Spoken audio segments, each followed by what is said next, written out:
ஒரு தடவை நாரதர் ஒரு தெரு வழியாக போய்கிட்டு இருந்தார். வழியில் ஒருத்தர் வேத சாஸ்திரம்லாம் படிச்சுக்கிட்டு உட்காந்துருந்தார். அவர் நாரதரை பார்த்து எங்கே போயிட்டுருக்குறீங்கன்னு கேட்டார். கடவுளை பார்த்துட்டு வரலாம்னு போயிட்டுருக்கிறேன் அப்படின்னார் நாரதர். அப்படின்னா அவர்கிட்ட எனக்கு எப்போ முக்தி கிடைக்கும்னு கேட்டுட்டு வாங்களேன் அப்படின்னார் இவர். சரி கேட்டு வரேன் அப்படின்னு சொல்லிவிட்டு நாரதர் நடந்தார். கொஞ்சம் தூரத்தில் ஒரு மரத்தடியில் ஒரு தொழிலாளி செருப்பு தைச்சிக்கிட்டு உட்காந்துருந்தார். அந்த ஆளும் அதே மாதிரி கேட்டுக்கிட்டார். எனக்கு எப்போ முக்தி கிடைக்கும்னு கடவுள்கிட்ட கேட்டுக்கிட்டு வாங்களேன்னார். அவர்கிட்டையும் சரின்னு சொல்லிவிட்டு நாரதர் நேராக வைகுண்டத்துக்கு வந்து சேர்ந்தார். கடவுளை பார்த்தார்.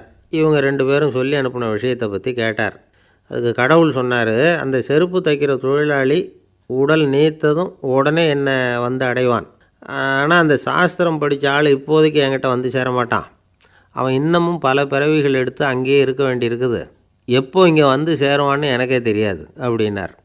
நாரதருக்கு இதோட ரகசியம் என்னங்கிறது புரியல. எனக்கு ஒன்றும் புரியலையேன்னாரான் கடவுள்கிட்ட. சீக்கிரம் புரிஞ்சுக்குவேன். நீ திரும்பி போகிறப்போ நான் இங்கே வைகுண்டத்தில் என்ன செஞ்சுக்கிட்டு இருக்கேன்னு கேட்டால், ஒரு ஊசியின் துவாரத்தில் ஒரு யானையை கோத்துக்கிட்டு இருக்கிறேன்னு அவங்கக்கிட்ட சொல்லு அப்படின்னார் கடவுள் சிரிச்சுக்கிட்டே. நாரதர் பூமிக்கு திரும்பினார். கடவுளை பார்த்தீங்களா, எப்படி இருக்கார் அப்படின்னு விசாரித்தார் வேத சாஸ்திரம் படித்தவர். ஓ பகவானா, அவர் யானையை ஊசியின் காதில் நுழைச்சிக்கிட்டு இருக்கிறார் பார்த்தேன்னார் நாரதர். ஊசி காதில் யானையா? அது எப்படி முடியும்? நீங்கள் சொல்கிறத நான் நம்ப மாட்டேன்னு விட்டார் அவர். சரி, இந்த ஆளுக்கு இறைவன் பேரில் நம்பிக்கை இல்லை அப்படிங்கிறத நாரதர் புரிஞ்சுக்கிட்டார். அடுத்தபடியாக அந்த தொழிலாளி இருந்த இடத்துக்கு போனார். இறைவனை பார்த்தீங்களான்னு கேட்டார் அவர். பார்த்தேன், ஒரு ஊசி துவாரத்தில் யானையை கோத்துக்கிட்டு இருந்தார் அப்படின்னு சொல்லிவிட்டு நாரதர் அந்த ஆள் முகத்தை கவனித்தார். அந்த தொழிலாளி இதை கேட்டுட்டு கொஞ்சம் கூட ஆச்சரியப்படலை. அவரால் முடியாத காரியம் கூட உண்டானார். என்ன இப்படி சொல்கிற? ஊசியின் துவாரத்தில் யானையை கோக்க முடியும்னு நீ நம்புறியா அப்படின்னு கேட்டார் நாரதர். நிச்சயமாக நம்புகிறேன்னார் அவர். அது எப்படி அப்படின்னு கேட்டார் இவர். இதை பாருங்கள், நான் இந்த ஆலமரத்தடியில் தான் தினமும் உட்காந்துருக்கிறேன். தினமும் இந்த மரத்திலிருந்து எவ்வளவோ பழம் கீழே விழுது. இந்த பழத்தில் இருக்கிற ஒவ்வொரு விதையிலேயும் உள்ள ஒரு ஆலமரம் இருக்குது.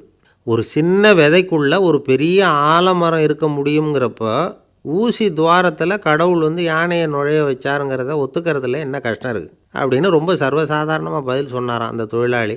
நாரதர் யோசனை பண்ணார். இந்த தொழிலாளி வேத சாஸ்திரங்களையெல்லாம் படிக்கலைன்னா கூட அறிவுபூர்வமாக சிந்தித்து இறைவனை நம்புகிறான். அதனால தான் கடவுள் இந்த ஆளுக்கு சீக்கிரம் முக்தி கிடைக்கும்னு சொன்னார் அப்படிங்கிறத புரிஞ்சுக்கிட்டாராம்.